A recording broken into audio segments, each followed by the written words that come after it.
আমাদের যোগ্য চাকরি চলে গেছে রাজ্য সরকারের দুর্নীতির জন্য। সুতরাং যারা পলিসি মেকার তারা যেন এই সমস্যা সমাধানের একমাত্র পথ পর্যাপ্ত ভ্যাকান্সি বৃদ্ধি।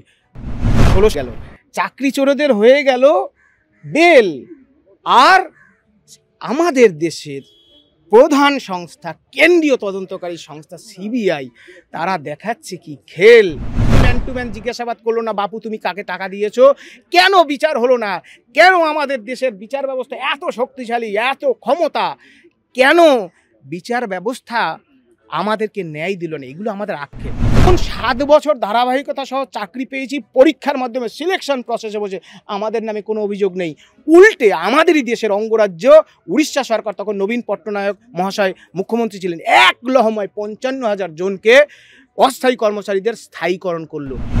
এবারে 10 নম্বর যে অভিজ্ঞতা 10 নম্বর সেটা আগে যুক্ত হবে না পরে যুক্ত হবে, এই নিয়েও বিভ্রান্তি রয়েছে। এর মধ্যে একেবারে 15 তারিখ নবম দশমের ফল প্রকাশ, অন্যদিকে প্রাক্তন শিক্ষামন্ত্রীর জেল মুক্তি।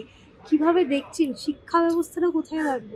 শিক্ষা ব্যবস্থা পশ্চিমবঙ্গের অনেক আগেই গভীর তলানিতে তলিয়ে গেছে। কারণ এসএসসি 2016 প্যানেলে যোগ্য শিক্ষকরা জানতেনই না তারা কি অপরাধ করলেন। আমি নিজে জানি না আমার অপরাধ কি, কোন অপরাধে কপালে এমন দিন আমাদের দেখতে হলো।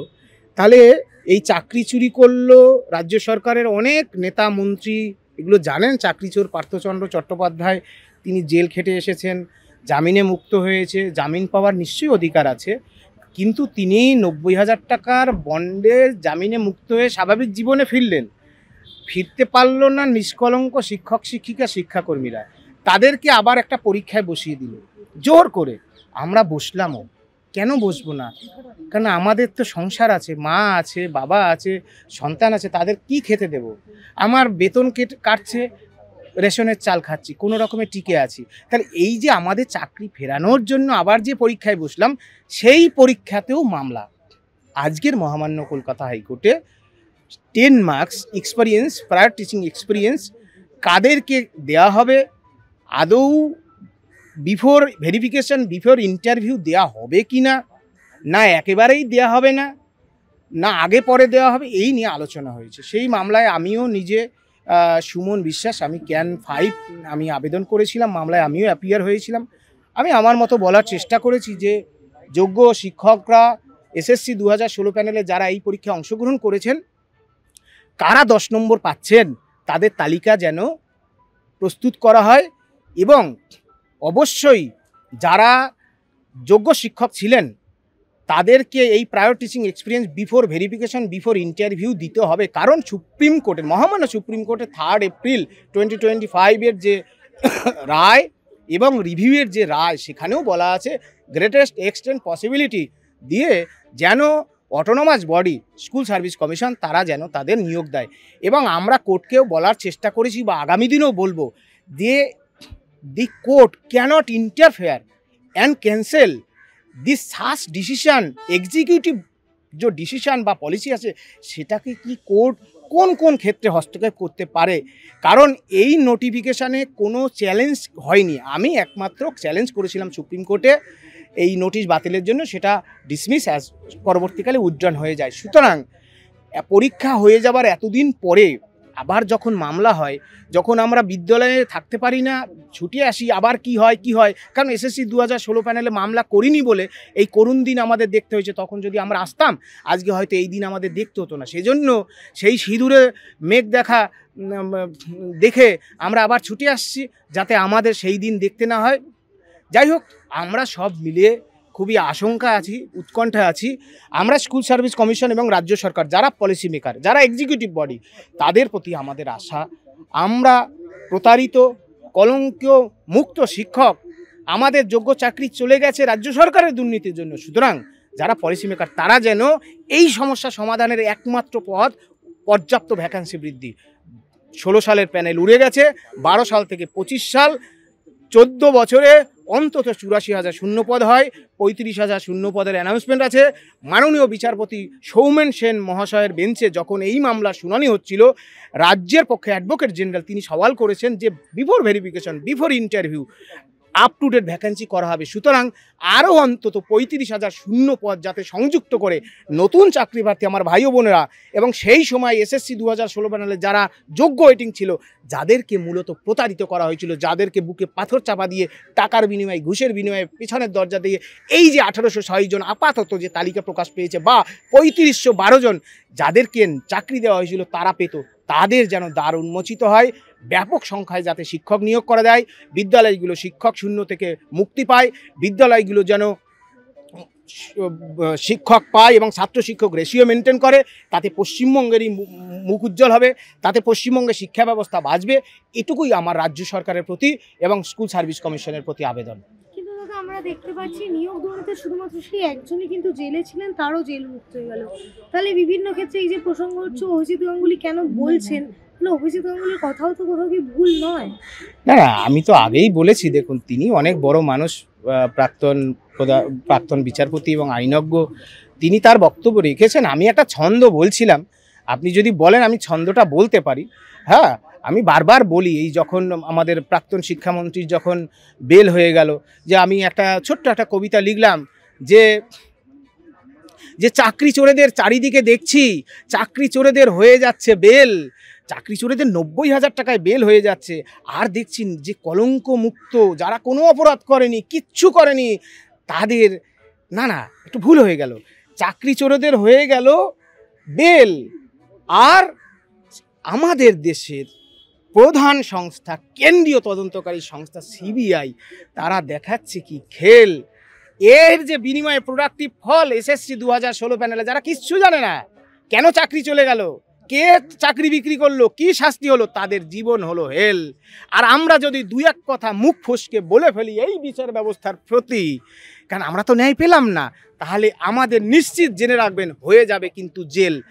সেজন্য মাননীয় বিচারপতি বলছেন, আমাদেরও আক্ষেপ আছে যে কন্ডিশনালি 90,000 টাকায় এত কোটি টাকা চুরি করার পর যদি তার বেল হতে পারে, তার বেল পাওয়ার অধিকার আছে, আমি আগেই বলেছি। কিন্তু আমরা যারা নিষ্কলঙ্ক শিক্ষক, যাদের সন্দেহের বশে প্রমাণ ছাড়া কেন আমাদের কন্ডিশনালি চাকরিটা বাঁচাতে পারলো না আমাদের বিচার ব্যবস্থা? আমাদের প্রশ্ন, কেন্দ্রীয় তদন্তকারী সংস্থা কেন সেই চোরদের চুনচুন করে ধরলো না? কেন আমরা যদি দুর্নীতি করে থাকি আমাদের কেন জিজ্ঞাসাবাদ করলো না?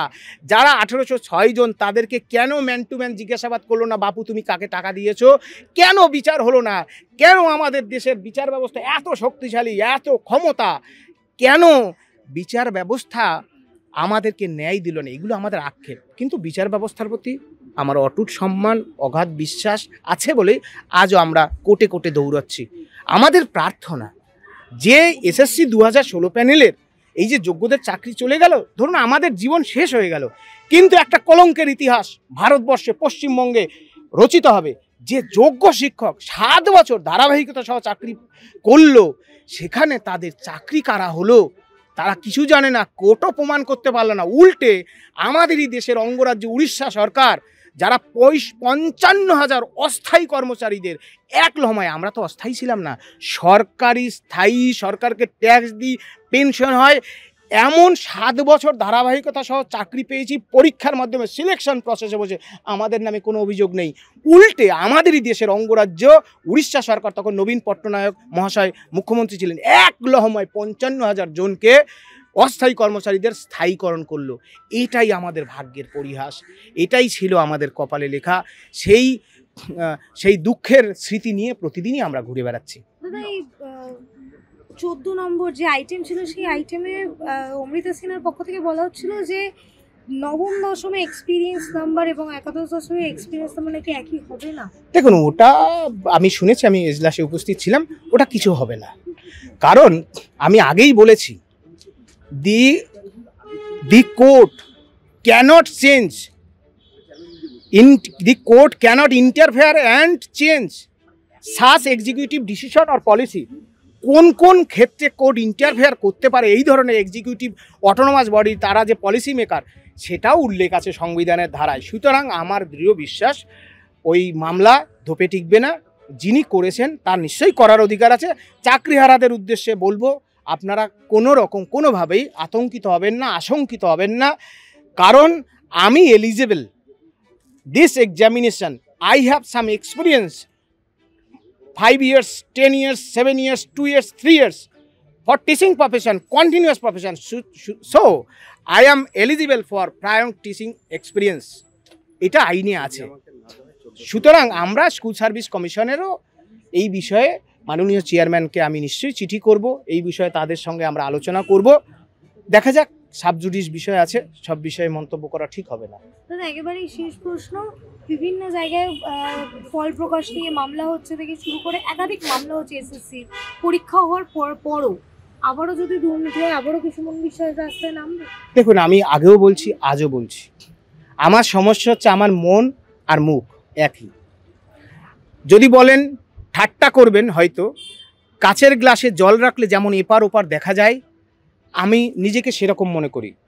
আমার শপথ, আমার জীবন যতদিন আছে কোনো প্রতারিত মানুষ, কোনো বঞ্চিত মানুষ, এই এসএসসি 2016 প্যানেলের বা এই যারা সাফারার হবে, যারা বঞ্চিত হবেন, তাদের জন্য আমরা সবাই আছি শেষ বিন্দু পর্যন্ত। আপনাকে আবারও আমি বলছি, এখানে আমাদের সামনে রয়েছে বিপ্লবী সূর্য সেন, মাস্টারদা সূর্য সেন। আমরা ছোটোবেলায় পড়েছি বিপ্লবী বিনয় বাদল দীনেশ মাস্টারদা সূর্য সেন। সুতরাং এই হাইকোর্ট চত্বরে দাঁড়িয়ে আমি মিথ্যা কথা বা অসত্য ভাষণ দেওয়ার মতো অবকাশ আমার নেই। আমি শুধু আপনাদের বলি, সেই বঞ্চিত মানুষের জন্য শেষ মুহূর্ত পর্যন্ত, শেষ ব্যক্তির জন্য আমি অন্তত দাঁড়িয়ে থাকবো, এটাই আমার প্রতিজ্ঞা।